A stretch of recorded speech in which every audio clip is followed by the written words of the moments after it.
চরম উত্তেজনার ম্যাচে ব্রাজিলের 4 রেফারি যেন হারালো আর্জেন্টিনাকে।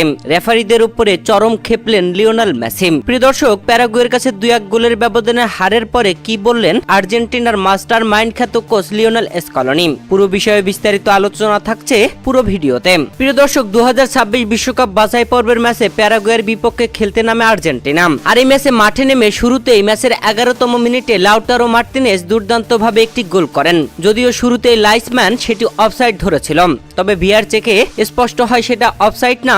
এরপরে ডিসিশন বদলে গোল দেওয়া হয়। প্রথমে উল্লাস না করলেও পরে গোল পেয়ে উল্লাস করেন লাউটারো মার্টিনেজরা, তবে সেই উল্লাস আর বেশিক্ষণ ধরে রাখতে পারেনি আর্জেন্টিনা। ম্যাচের 19তম মিনিটে আন্তোনিও সানাব্রিয়ার গোলে সমতায় ফেরে প্যারাগুয়ে। গোলটি ছিল অসাধারণ একটি গোল। বাইসাইকেলকে গোল করেছিলেন আন্তোনিও সানাব্রিয়া।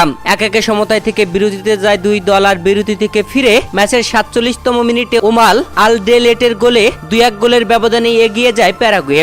শেষ পর্যন্ত আর্জেন্টিনা গোল আর পরিশোধ করতে পারেনি। 2-1 গোলের ব্যবধানেই জিতে যায় প্যারাগুয়ে। তবে এই ম্যাচে ছিল একাধিক বিতর্কিত সিদ্ধান্ত, যেখানে লিওনেল মেসিকে পরপর বাজে ট্যাকলে পরাস্ত করেছিল প্যারাগুয়ানরা।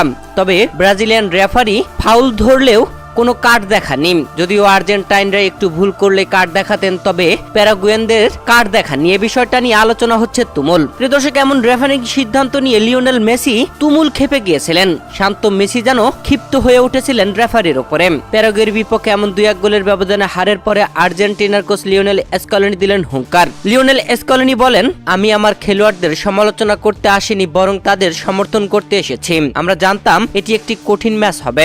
আমাদের লক্ষ্য হলো সামনে এগিয়ে যাওয়া। প্রথমার্ধে আমরা ভালো খেলেছি, কিন্তু দ্বিতীয়ার্ধের শুরুতে প্রথম ভুলটাই পরিস্থিতি আরো কঠিন করে তোলে। আমাদের প্রতিপক্ষকে অবশ্যই অভিনন্দন জানাতে হবে, কারণ তারা দারুণভাবে প্রতিরক্ষা করেছে। আমি জানি না তারা কোনো সমাধান খুঁজে পেয়েছে কিনা, তবে আমরা আশাবাদী যে আমরা আবার সঠিক পথে ফিরব।